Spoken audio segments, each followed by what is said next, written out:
नैसर्गिक शेतीचा प्रसार आणि शाश्वत कृषी पद्धतींचा अवलंब करण्यासाठी घारपी येथील शेतकऱ्यांनी एक अनोखा विक्रम प्रस्थापित केला आहे. डॉक्टर पंजाबराव देशमुख नैसर्गिक शेती अभियानाअंतर्गत स्थापन करण्यात आलेल्या श्री गणेश शेतकरी गट आणि एकता शेतकरी गटाच्या सदस्यांनी एकत्रितपणे केवळ एका दिवसात तब्बल 10,800 लिटर गोकृपा अमृतम तयार करून उल्लेखनीय यश संपादन केले. या उपक्रमाअंतर्गत शेतकऱ्यांनी ड्रममध्ये गोकृपा अमृतम तयार करण्याचे प्रात्यक्षिक सादर केले.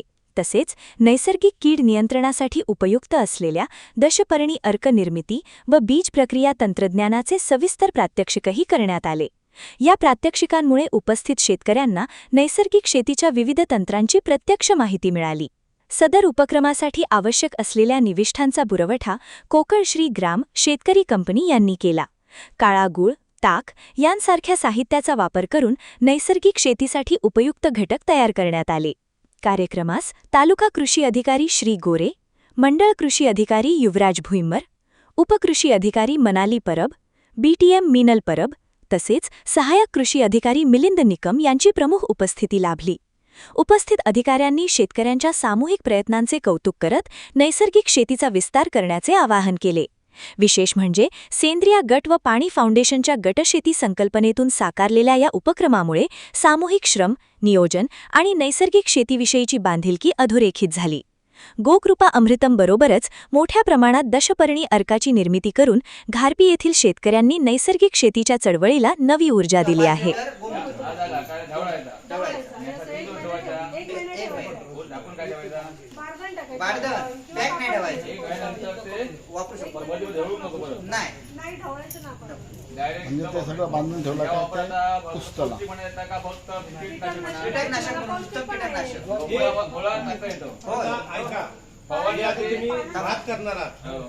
बऱ्याच वर्ष भात होणार आहे बरोबर.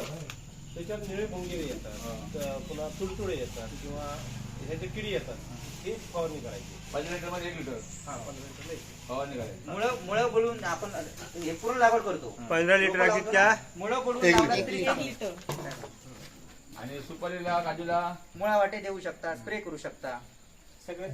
आता कोणता आणखी काय विषय आहे तर तो किडे जे पडतात त्याच्या पूर्वी जर वापरलं तर त्याचा इफेक्ट जास्त करा. घ्या अरे भाऊ घ्या, तुम्ही पण हे करा.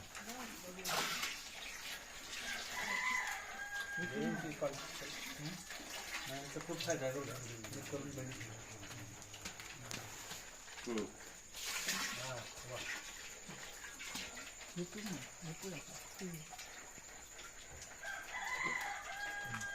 आणि हे कल्चर आहे. खाली असतात तळे तळे तळे तळे नाही करू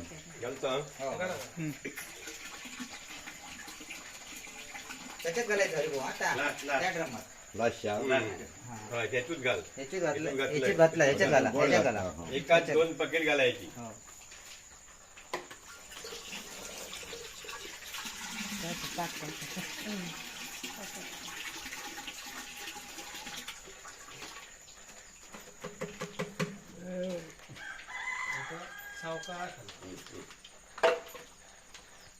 घड्याळ हा बरोबर असं.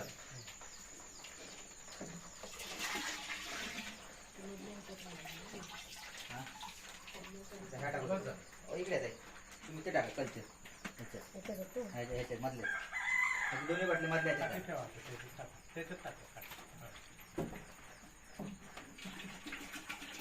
अरे भाऊ ते घाला बाटली एकातच घाला. बरोबर झाला काय फक्त प्रसाद घेऊ.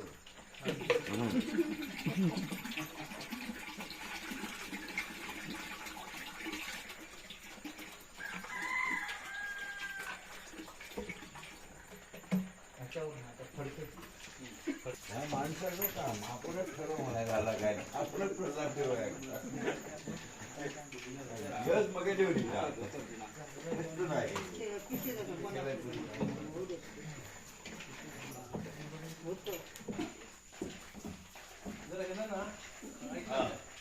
सापड 220 आहे.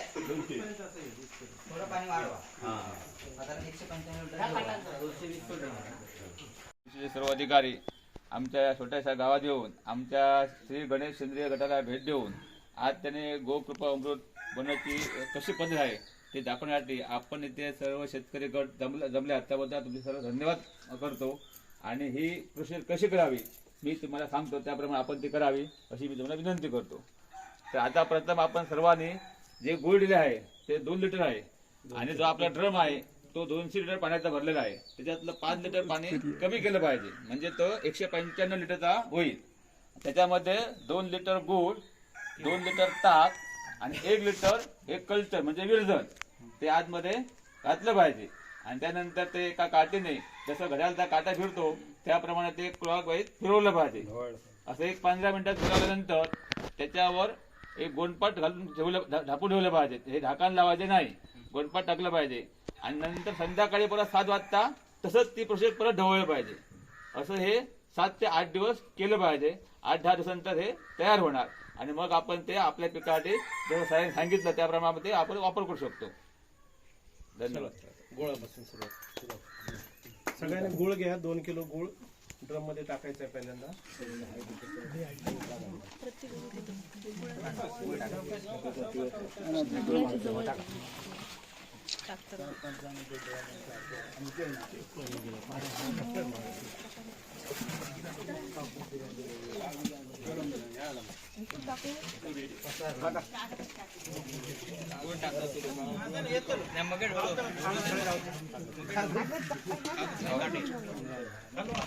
दुसरं काय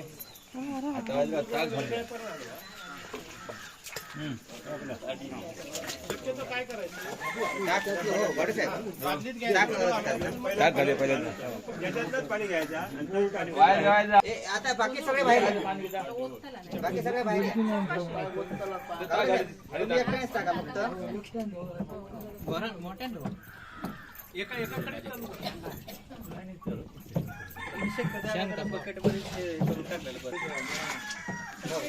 गुळ ढवळा, गुळ व्यवस्थित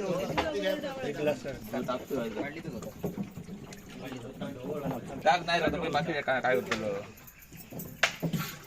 टाक कितक्या घातलंय 2 लिटर. मध्ये एक ग्लास मध्ये हलियामध्ये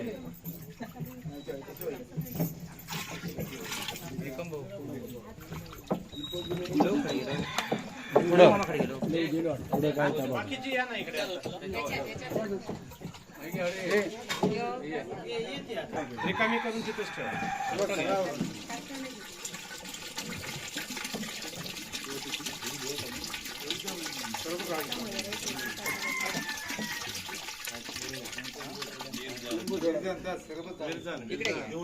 तिथंच ठेवा बाटली ज्याच्यात ओतलंय ना तिथे बघा. म्हणजे पाच झालं. असं फिरवा घड्याळासारखं उलटा फिरवायचं ना.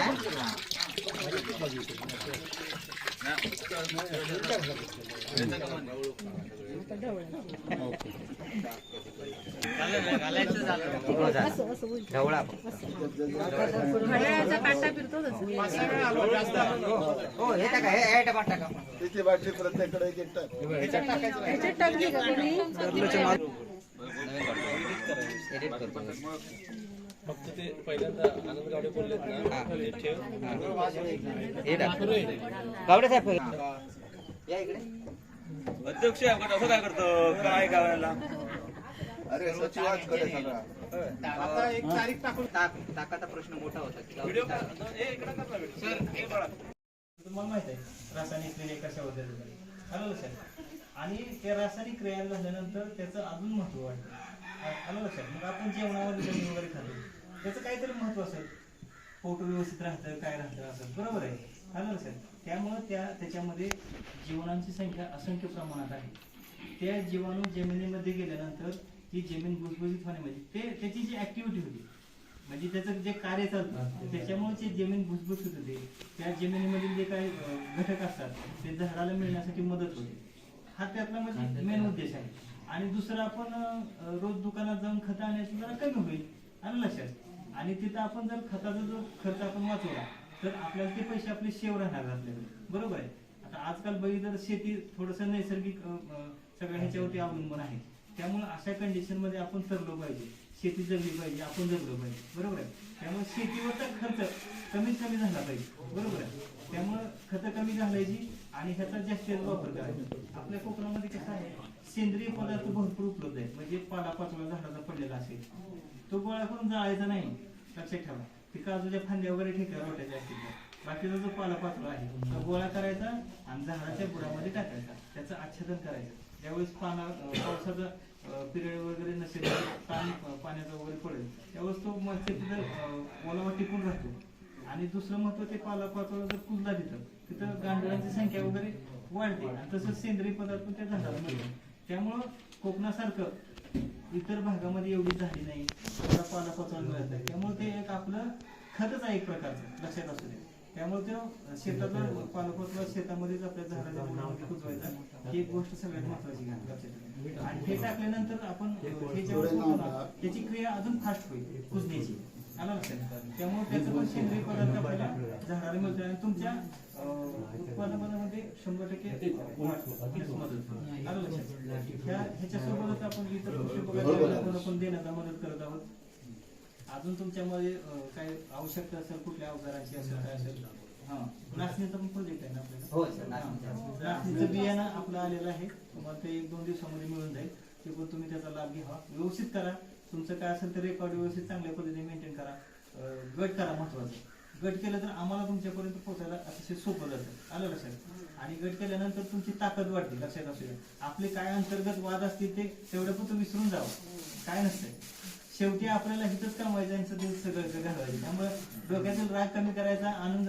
हे बघा, आपण दुसऱ्यासोबत नाही बोलून आपल्याला पण त्रास होतो, आलं लक्षात. ते विसरून जायचं.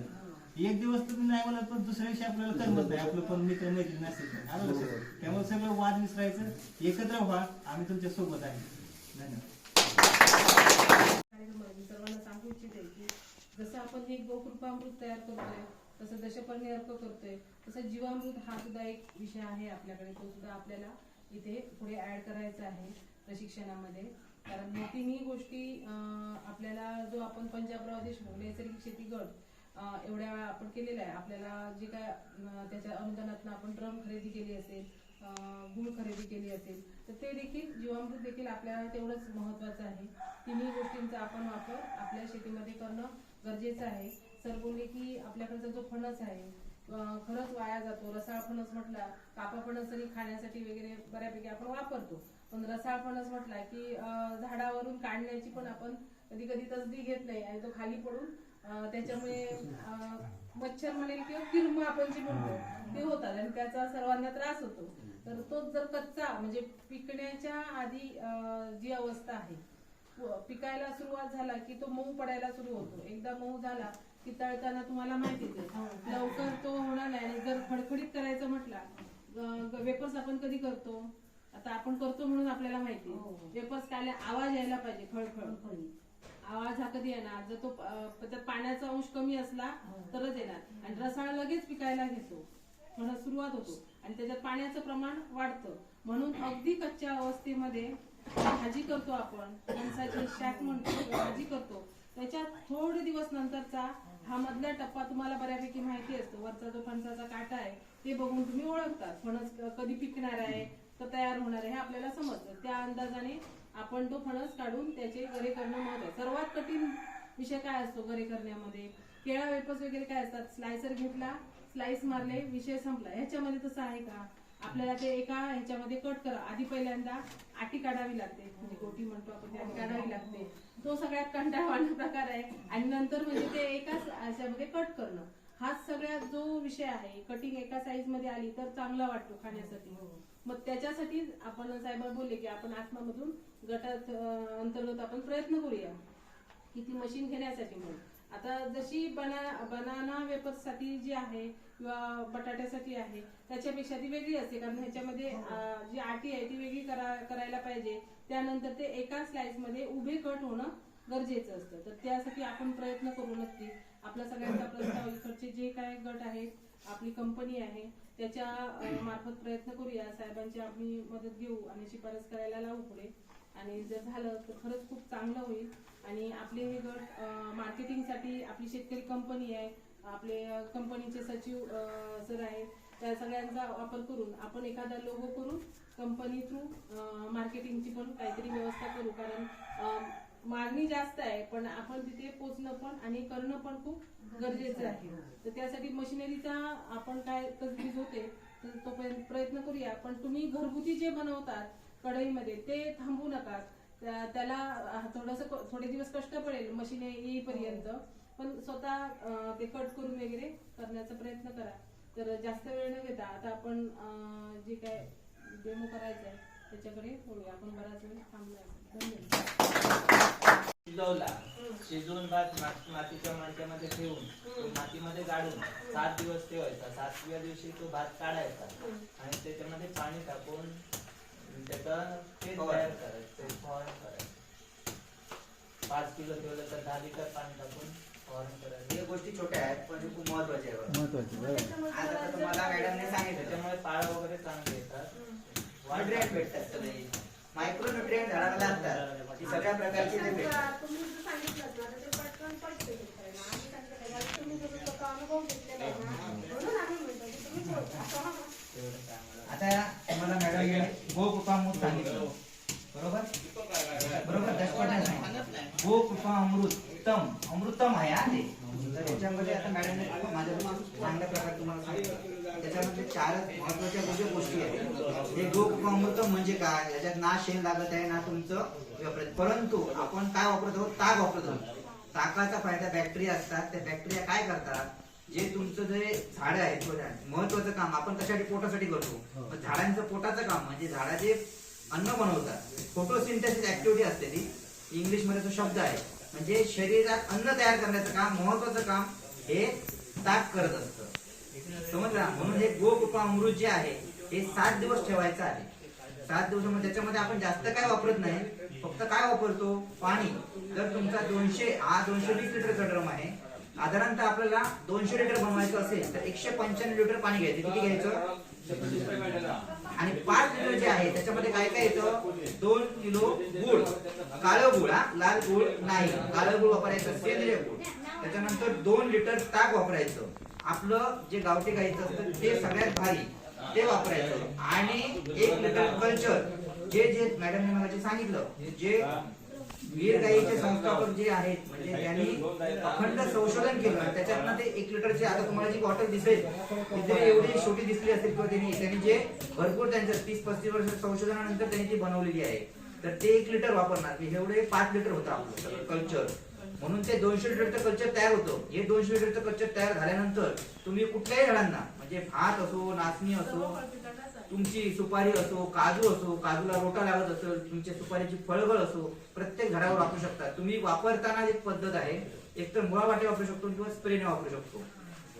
आता सुपारी झाडाचं वर वापरायचं असेल, फळगळ जास्त होत असेल तर स्प्रेने वापरायचं आहे. पण त्याच्यामध्ये पण प्रमाण आहे. जर तुमचा 15 लिटरचा पंप असेल तर 2.5 ते 3 ml असं ते 1 लिटरला वापरायचं आहे. म्हणजे आता जर तुमचा 15 लिटरचा पंप असेल तर 3 लिटर बघितलं तर 15 ते 45 ml त्याच्यामध्ये ते आपण बनवलं तेव्हा. पण ह्याचं असं नाहीये एकदा संपलं तर तुम्ही वापरू शकता असं नाहीये. हे जेव्हा संपायच्या अगोदर 1 लिटर काढून ठेवायचं, ते पुन्हा वापरायचं, पुन्हा 1 आठवडा 1 आठवडा तयार झालं म्हणजे हे चालू ठेवायचं प्रोसिजर. तुम्हाला बाजारात कुठलंही औषध, कुठलंही कीटकनाशक आणायची गरज नाही. याचा रिझल्ट आपल्या इथे नाही, पण रत्नागिरी जिल्ह्यामध्ये जेव्हा मी ट्रेनिंगला गेलो त्यावेळी तिथे हजारो असे तुमच्या शेतकरी आले, त्यांनी आपल्या कलिंगणामध्ये वापरलं, केळीमध्ये वापरलं, त्यांची फळं घेऊन आलेली तिकडे. एवढी कलिंगण होती. केळीचा घट इथून एवढा 1.5-2 मीटर लांब होता. म्हणजे मिरची होती, मिरचीला ते भुरी रोग पडतो, अजिबात पडलेला नाही. म्हणजे ह्याचे रिझल्ट एकदम चांगले आहेत. आपले लोक वापरत नाही आणि हे संशोधन माहित नव्हतं. आता तुम्हाला हे संशोधन माहित झाले. प्रत्येक घरामध्ये हे आपल्याला आता बनवायचं आहे. त्याच्यासाठी लागणारं गुळ, गावडे साहेब, तर आपले गुळ आणि ताक तर आता तुम्हाला सेंद्रिय आणायचे म्हणून आपल्याला अवेलेबल होत नाही बाजारामध्ये, म्हणून तुम्हाला सांगितलं काय, तुम्ही इथेच सेंद्रिय तुम्ही ताक 2 लिटरची तयारी करा. बाकी लागणारे तुम्हाला गुळ हे आमची जी आता तुम्हाला कंपनीचा फायदा किंवा आता गटाचा फायदा समजणार. आपल्याकडे गटाची ताकद आहे, कंपनी आहे, त्यामुळे आपण हे गुळ आहे ना सगळे जे शेतकरी बनवणार आहेत त्यांना फ्री ऑफ कॉस्ट देणार आहोत. त्याचे कोणी पैसे घेणार नाही. आता आपला गट केल्याचा फायदा होणार. मी एवढे दिवस सांगत होतो गट करा. बाकीच्या गावामध्ये, आपल्या 3ही गावामध्ये आहे, पण बाकीच्या कुठल्याही गावामध्ये असे गट नाही किंवा त्यांना कोण 2 किलो गुळ विकत फुकट पण देणार नाही. आज तुम्हाला कृषी विभागाच्या माध्यमातून हे 2 किलो गुळ देतोय. ही कंपनी आपण केली, जे आता परम मॅडम पण येणार आहे आतमध्ये, तुम्हाला त्यांची ओळख पण करून देतो हे कोणामुळे साध्य झालं हे सगळं. आम्ही जरी असलो तर आमच्या मागे आता मॅडम आहेत, आमच्या उपकृषी अधिकारी मॅडम आहेत, ते माझ्या वरच्या पोस्टला आहेत, तरी ते कायम येत असतात. त्याच्यानंतर आमच्यावरती आत्माचे मॅडम आहेत, त्याच्यानंतर जे भुईंबर साहेब आहेत, त्यांच्याकडे गोरे साहेब आहेत, हे जरी मी काम करत असतो तर माझ्यावर भरपूर साहेब असतात. तर करत असतो. सांगायचा उद्देश काय आहे की तुम्ही हा शेतकरी हे जर केलं आपल्या घाडीपिवामध्ये दशपर्णी कसं तयार करतात याबद्दल मी तुम्हाला तिथंच माहिती सांगितली आहे. तरी पण आपण प्रत्यक्षाबद्दल डेमो घेऊया. आपण हा एक ड्रम घेतला आहे 200 लिटरचा, बरोबर ना, आणि आपण आपला 10 प्रकारचा पाला घेतोय. मग त्याच्यामध्ये कडुनिंबाचा आपण 200 लिटरच्या ड्रमाला कडुनिंबाचा आपण 5 किलो पाला घेणार आहोत. त्याच्यानंतर प्रत्येकी झाडाचा 2-2 किलो आपण पाला घेणार आहोत. म्हणजे 10 प्रकारचे आपण झाडांचे पाले आता आपण कट करून बारीक करून घ्यायचा तो, बरोबर ना, आणि बारीक केल्यानंतर प्रत्येकाने एकाने टाकायचा तो ड्रमामध्ये नेऊन. हा, त्याच्यानंतर आपण 5 किलो त्याला गाईचं शेण वापरणार, देशी गाईचं शेण वापरणार. 5 लिटर आपण गोमूत्र वापरणार. या पद्धतीने आपण आता तो पाला आहे तो आपण कट करायचा आणि ड्रम मध्ये टाकायचा. सर्वप्रथम आपण ते शेण आणि गोमूत्र आहे ते टाकणार आहोत. त्याच्यानंतर आपण पाला आहे तो त्यामध्ये प्रोसिजर टाकणार. हो, शेण उचला.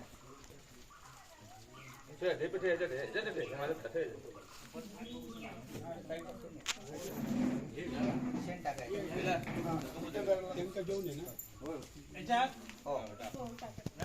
हो.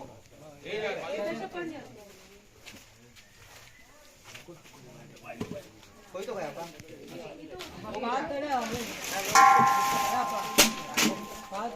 शेण आणि गोमूत्र ड्रमात आपण आता बघा आता काय करा माहिती शेण टाकलेलं आहे.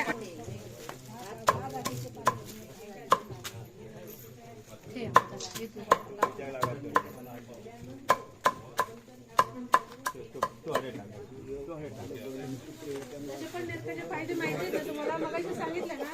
दशपर्णी काय आहे विसरलं लगेच, विसरलं कीटकनाशक आहे ना रे. हो ताई, तुम्ही टाका. प्रत्येक ड्रमातली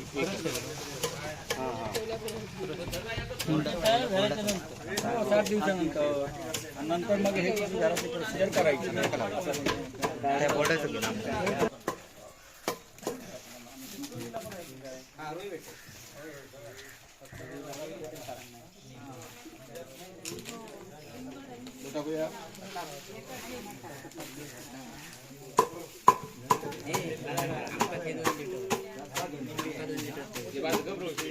कढी भरताय कढी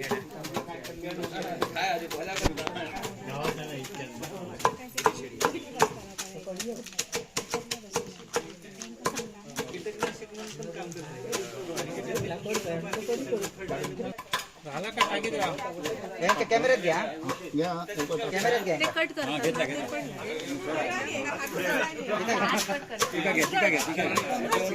एका कॅमेऱ्यात घ्या, कॅमेऱ्यात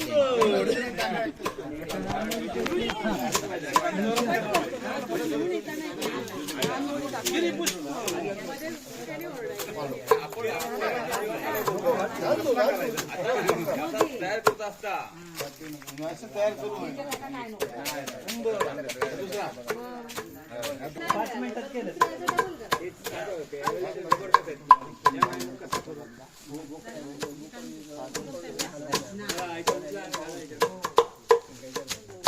अजून दोघं जण कोणतरी जा. नाही, तुम्ही या, तुम्ही या ना.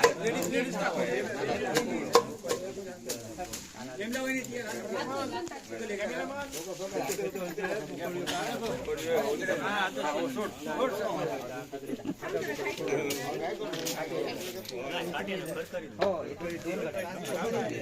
तिकडे गेले. न्यायला यायला भारी पडते ना.